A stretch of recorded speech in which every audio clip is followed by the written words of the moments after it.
दोस्तों, अब विदेश यात्रा करनी आसान नहीं होगी। इनकम टैक्स विभाग की कड़ी नज़र है और नोटिस जारी किए जा रहे हैं, जिससे कि टैक्स पेयर बुरे तरीके से फंसे हुए हैं। इसके बारे में इस वीडियो में डिस्कशन करेंगे कि कौन से क्वेश्चन हैं जो पूछे जा रहे हैं यदि आप फ़ॉरेन ट्रैवल करते हैं या फिर फ़ॉरेन ट्रैवल के लिए पेमेंट भी करते हैं। दोस्तों, रेगुलर अपडेट के लिए सी ए सतबीर सिंह यूट्यूब चैनल को सब्सक्राइब कर लें ताकि आपको टैक्स के रेगुलर अपडेट मिलते रहें, आप कंप्लायंस कर पाएँ। दोस्तों, इनकम टैक्स डिपार्टमेंट ने नोटिस जारी किए हैं जो व्यक्ति फ़ॉरेन ट्रैवल कर रहे हैं।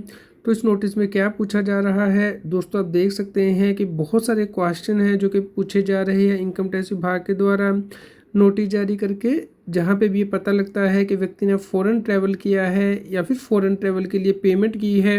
तो दोस्तों, उस केस में इस प्रकार से क्वेश्चन जारी किया जा रहा है। तो सबसे पहले तो टैक्स पेयर को अच्छे से नोटिस को समझना है, क्योंकि ये नोटिस हाई वैल्यू ट्रांजैक्शन के केस में जारी किए जाते हैं। दोस्तों, ये पूछा जाता है टैक्स पेयर से कि उसके पास फ़ॉरेन ट्रैवल करने के लिए पैसे कहाँ से आए, कहाँ पे उसने पैसा यूज़ किया है, खर्च किया है। तो दोस्तों, इसकी पूरी जानकारी इनकम टैक्स विभाग मांग रहा है। ये भी पूछ रहा है कि क्या आपने पर्सनल ट्रैवल के लिए ये खर्चा किया है या फिर बिजनेस ट्रैवल के लिए। दोस्तों, आप सभी लोग जानते हैं कि अगर कोई बिजनेसमैन है, बिजनेस का खर्चा डालता है अपनी बुक्स ऑफ अकाउंट में, खर्चा क्लेम कर सकता है, लेकिन उसे प्रूव करना होगा कि उसने बिजनेस के लिए किया है। और अगर दोस्तों उसने पर्सनल ट्रैवल के लिए किया है तो उस केस में इनकम टैक्स विभाग ये जानना चाहता है कि खर्चा करने के लिए पैसा कहाँ से आया, क्या आपने ये खर्चा अपनी इनकम टैक्स की रिटर्न में दिखाया था या नहीं। अगर नहीं दिखाया होगा तो उस केस में से अनएक्सप्लेन्ड एक्सपेंसेस मान के हाई रेट से टैक्स लगाया जाएगा, जो कि दोस्तों 84% बनता है।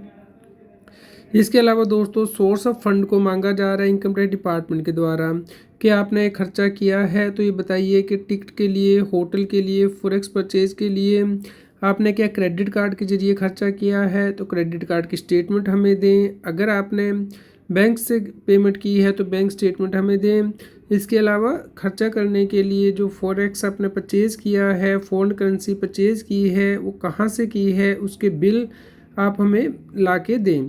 तो इनकम टैक्स विभाग ये मांग रहा है। इसके अलावा दोस्तों, बिजनेस का एविडेंस मांग रहा है। अगर आप ये बताते हैं कि अपना खर्चा बिजनेस के पर्पज़ से किया है, फॉरेन ट्रैवल किया है, तो उस केस में इटिनरी मांगी जा रही है कि कब मीटिंग शेड्यूल हुई थी, किस व्यक्ति के साथ आपकी मीटिंग थी आउट ऑफ द कंट्री, और उस मीटिंग के क्या मिनट्स बने हैं, क्या डील नेगोशिएट हुई है, एग्रीमेंट कौन से साइन किए गए हैं। और दोस्तों, अगर ये फॉरेन ट्रैवल आपके एम्प्लॉयर ने स्पॉन्सर किया है तो उसकी कंफर्मेशन लेटर भी मांगी जा रही है।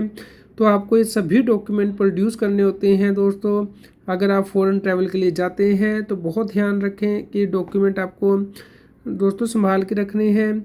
और अगर आपके साथ कोई फैमिली मेम्बर भी गया है तो उसकी डिटेल भी मांगी जा रही है। उस व्यक्ति का नाम, पैन नंबर और आपका क्या रिलेशन है, ये पूछा जा रहा है। और जो व्यक्ति आपके साथ में गया है उसका खर्चा किसने किया है। अगर आपने किया है तो क्या आपके पास एविडेंट एडुकेट सोर्सेज थे, और अगर व्यक्ति किसी और ने किया है तो क्या उसने इनकम टैक्स रिटर्न फाइल की है, क्या उसके पास फॉरेन ट्रैवल करने के लिए पैसा था।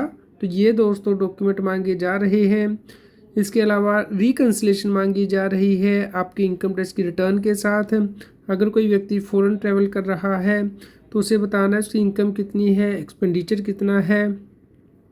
दोस्तों, अगर आप बिजनेसमैन हैं तो ड्राइंग अकाउंट मांगा जाएगा और टोटल कॉस्ट आपसे मांगी जाएगी।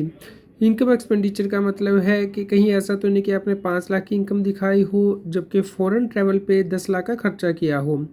दोस्तों, अगर आप बिजनेसमैन हैं तो आपको इंश्योर करना है कि ट्रैवल करने के लिए जो खर्चा है वो ड्राइंग अकाउंट से निकला हो, आपकी बुक्स ऑफ अकाउंट से, या आप उसे जस्टिफाई कर पाएँ। अदरवाइज़ इसकी एडिशन हो सकती है अगर ये पर्सनल एक्सपेंडिचर है। और दोस्तों, आपका सभी प्रकार का जो खर्चा है वो आपकी बैंक अकाउंट से मैच कर रहा हो, बैंक में से निकला हो, या फिर आप उसे जस्टिफाई कर पाएँ कि किस व्यक्ति ने ये खर्चा किया है। इसके अलावा जो बैंक से A2 फॉर्म भी मांगा जा रहा है। दोस्तों, A2 फॉर्म का मतलब है जब आप फ़ोन करेंसी परचेज़ करते हैं तो उसके इसमें पर्पज़ कोड आप लिखते हैं कि किस पर्पज़ के लिए ये आप खर्चा कर रहे हैं। तो दोस्तों, अगर आप ट्रैवल के लिए कर रहे हैं तो उसमें कौन सा कोड आपने मेंशन किया है। तो जब भी आप फ़ॉरेन करेंसी परचेज करें इसकी फ़ोटोकॉपी ज़रूर लेके रखें अपने बैंक से, क्योंकि बाद में आपको ये इनकम टैक्स विभाग को देना पड़ सकता है आउटवर्ड रेमिटेंस की जो एडवाइस होती है। और दोस्तों अगर आपको स्पॉन्सरशिप पे बाहर जाना पड़ा है तो उसकी कॉपी ज़रूर अपने पास रखें, क्योंकि इनकम टैक्स विभाग एक इन्फॉर्मेशन लेटर मांग रहा है स्पॉन्सर से कि आप उसके कहने पे बाहर गए हैं और आपने खर्चा किया है। तो दोस्तों इसी प्रकार के रेगुलर अपडेट हम आपको देते रहेंगे। इसके लिए आप हमारे Telegram channel CS B Singh टैक्सील को सब्सक्राइब कर लें और व्हाट्सएप चैनल को QR कोड स्क्रीन पे दिया गया है, कृपया लाइक करें और शेयर करें ताकि सभी लोगों तक ये जानकारी पहुंच पाए और वो इनकम टैक्स की कंप्लायंस कर पाएँ।